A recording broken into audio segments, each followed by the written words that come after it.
My sister invited me to her baby shower just to announce that my late husband fathered her child and demand half my inheritance. I pulled out documents that made her go pale. Then our parents lost it. You think you know pain? Try this. 1 minute, you're 32, happily married, planning your whole future together. The next, your husband is gone, tragically ripped from your life, leaving you a widow sorting through cremation options because his body was too damaged for an open casket. My heart was already in a million pieces, shattered into a million fragments. But what came next, what my own sister and parents did, well, that proved true betrayal can be far more devastating than death itself. 6 months before all this blew up, my husband James died in a horrific car accident. I was completely drowned in grief, just trying to find my footing in this new, terrifying reality. The first few weeks were a blur of funeral arrangements, endless, well-meaning phone calls, and nights I just couldn't sleep. Honestly, if my parents hadn't stepped in to handle most of the funeral details, I don't know how I would have even functioned. Karen, honey, we've arranged everything, my mom had said, her voice softer than I'd ever heard it. You just focus on yourself right now. A support group for people who lost loved ones became my absolute lifeline. Every Tuesday evening, I'd sit in a circle with others who understood the hollow ache in my chest. Some days are harder than others. I shared once, my voice barely a whisper. Sometimes I wake up, and for a split second, I just forget he's gone. Maria, who lost her own husband 2 years prior, reached over and squeezed my hand. That's normal, sweetie. The grief comes in waves. As the months crawled by, I started dealing with the practical stuff. James had actually left me incredibly well provided for. Our beautiful house in the suburbs, an apartment downtown, and a substantial bank account.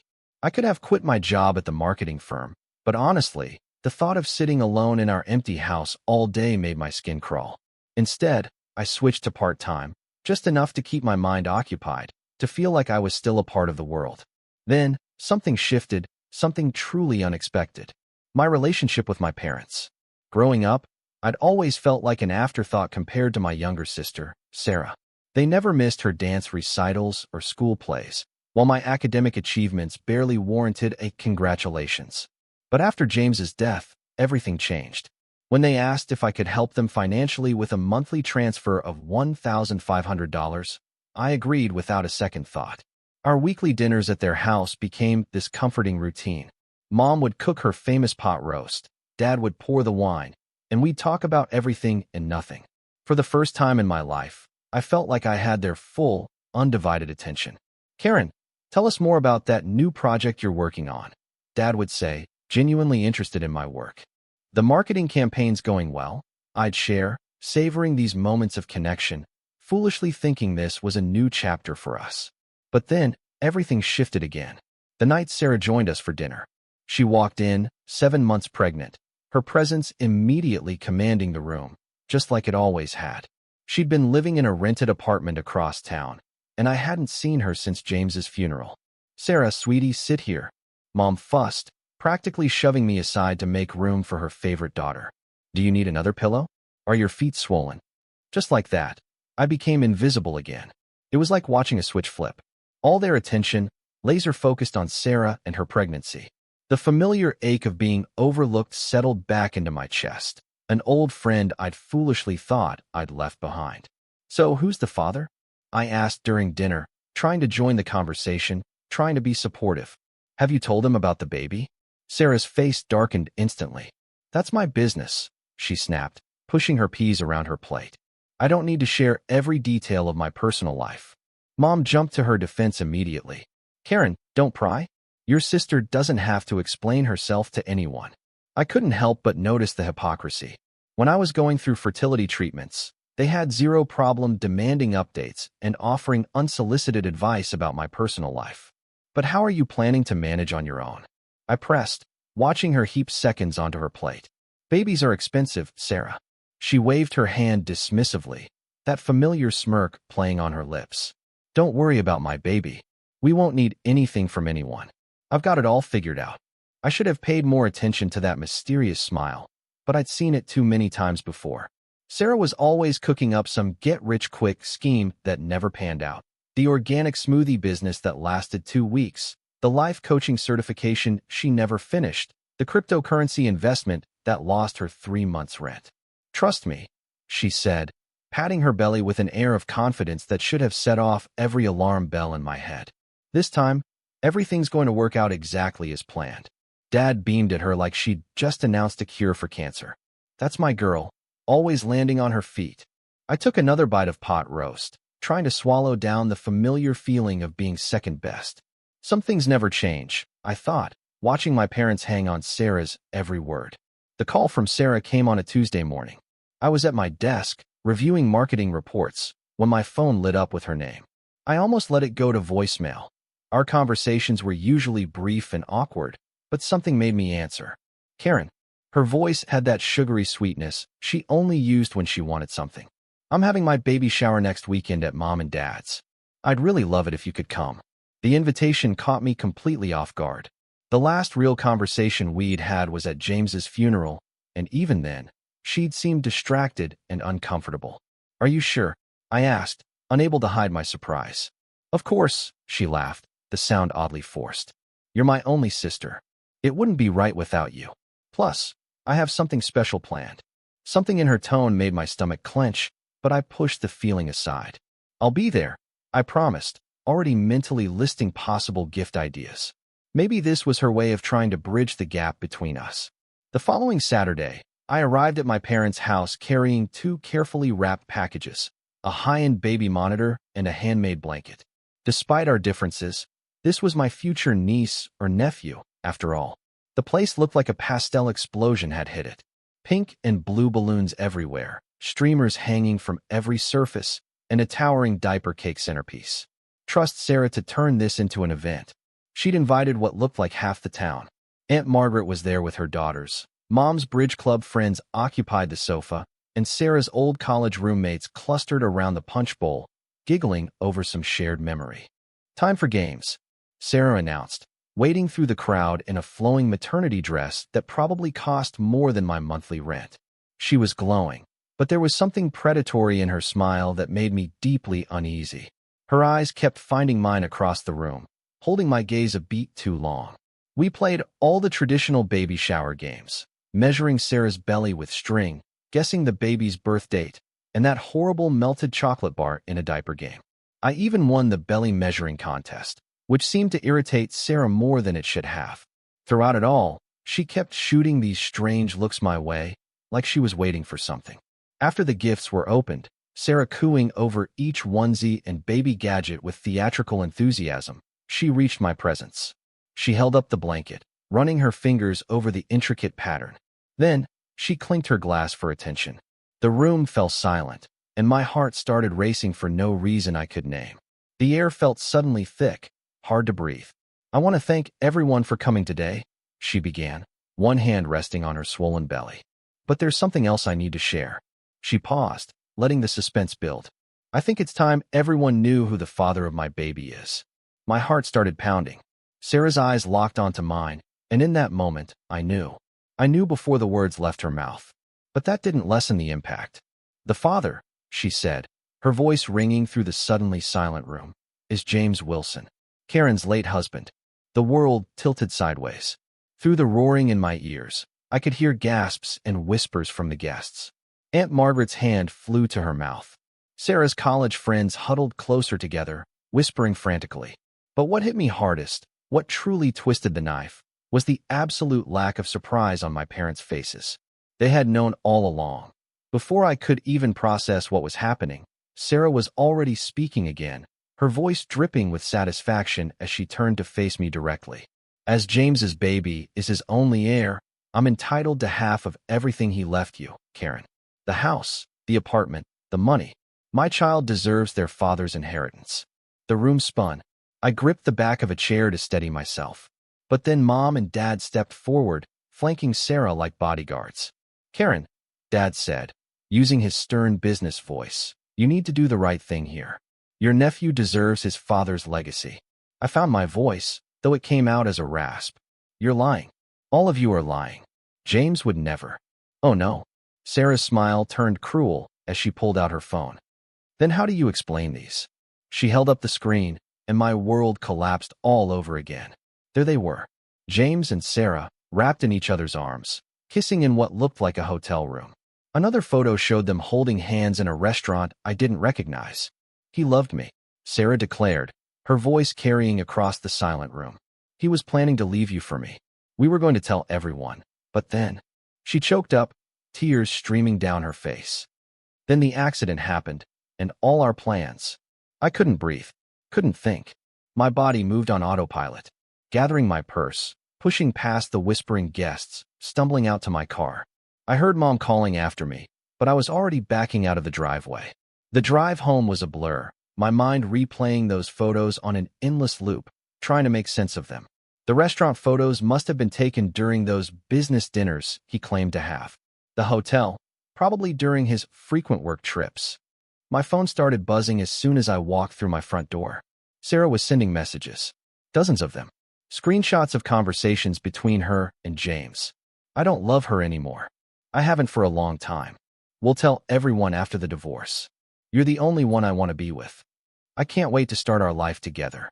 Message after message appeared on my screen, each one a fresh knife in my heart. The timestamps showed conversations going back months. My husband and my sister plotting their future while I underwent fertility treatments, believing I was the problem in our marriage. I spent that night pacing through my house, touching James's things, wondering if everything about our life together had been a lie. The first call from my parents came at 7 a.m. sharp. I let it ring 4 times before answering. Karen, you need to be reasonable about this, Dad started, not even bothering with a greeting. The sooner you agree to split the inheritance, the easier this will be for everyone. The casual arrogance in his voice made my blood boil. Easier for whom? I snapped.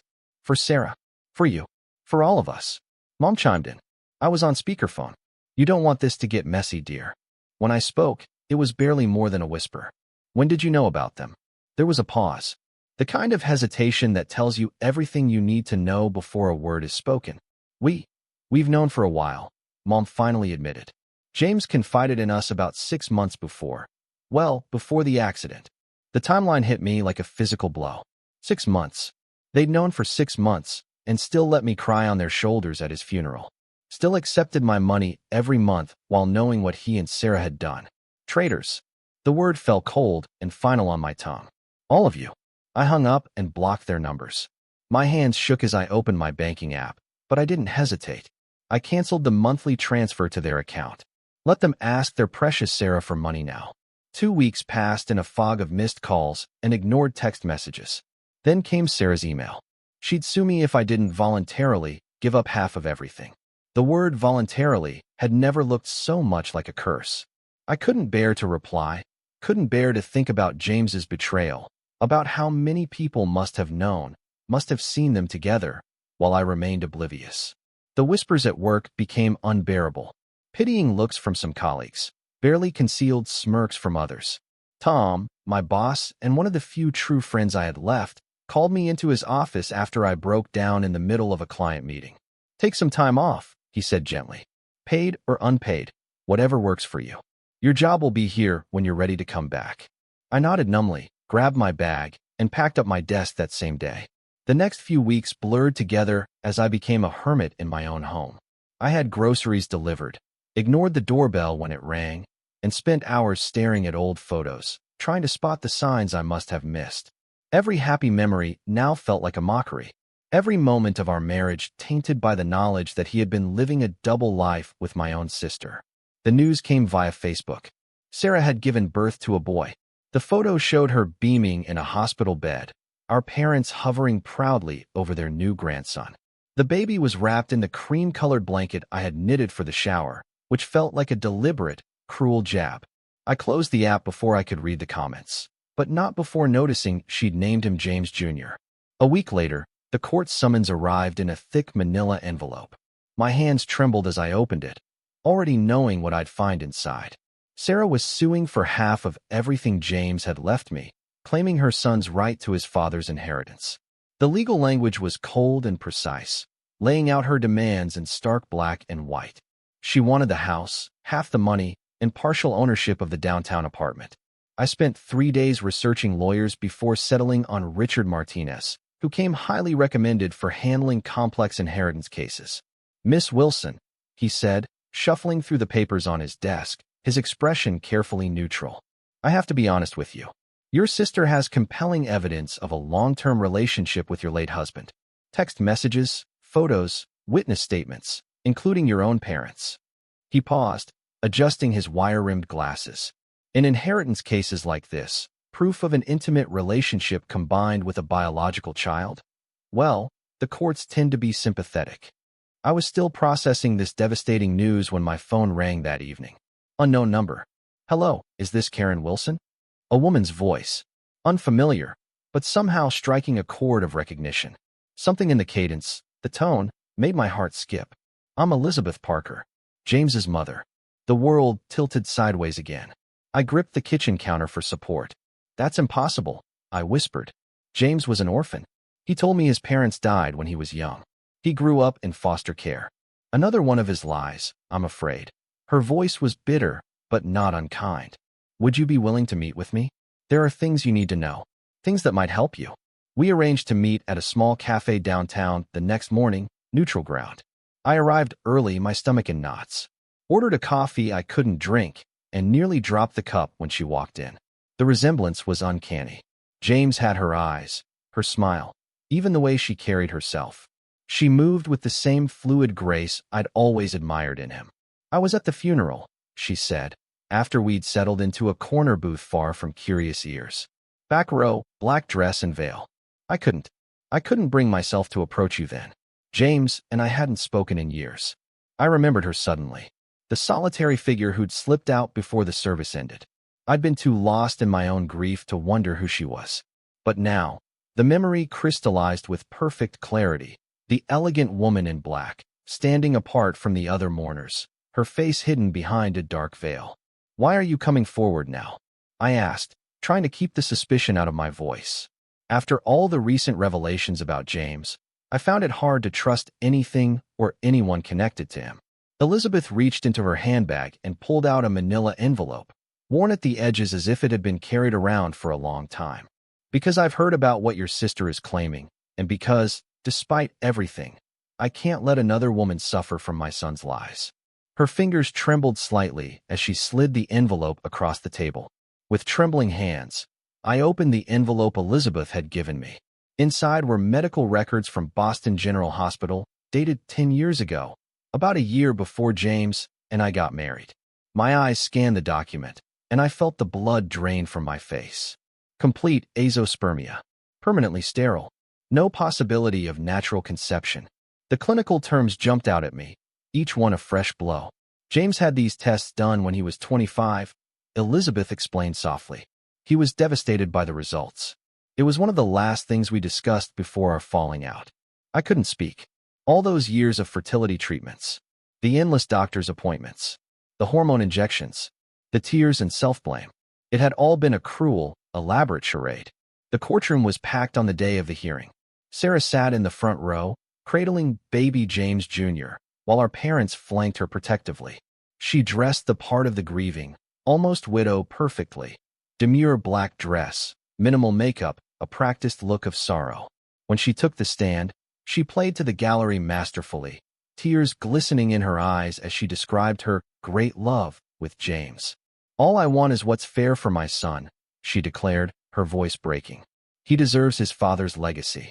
My lawyer, Mr. Martinez, waited until she'd finished her performance before he spoke. Your Honor, I'd like to submit evidence that proves Miss Thompson's entire claim is fraudulent. He approached the bench with the hospital records. The judge reviewed the documents, her expression unchanging. Sarah's lawyer jumped up, objecting about chain of custody and document authenticity. Sarah's composure finally cracked. Those documents are fake, she shrieked, clutching the baby closer. She forged them to steal my baby's inheritance, Your Honor. Mr. Martinez continued calmly. Given these medical records show Mr. Wilson was sterile, we request a DNA test to establish paternity. Sarah's smile was triumphant. That's impossible. James was an orphan, and his body was cremated. There's no one to test against. Actually, Mr. Martinez said, gesturing to the gallery, I'd like to introduce Elizabeth Parker, James Wilson's biological mother. Elizabeth stood, and a murmur ran through the courtroom. Even from where I sat, I could see Sarah's face turn ashen. "I'm willing to submit to a DNA test," Elizabeth announced clearly, "to determine if this child is my grandson." The judge nodded. "DNA testing is ordered. We'll reconvene when the results are available." Sarah swayed slightly in her seat, all color drained from her face. Our mother rushed to support her, shooting me a venomous look. But for the first time since this nightmare began, I felt hope. The courtroom was silent as the judge opened the envelope containing the DNA test results.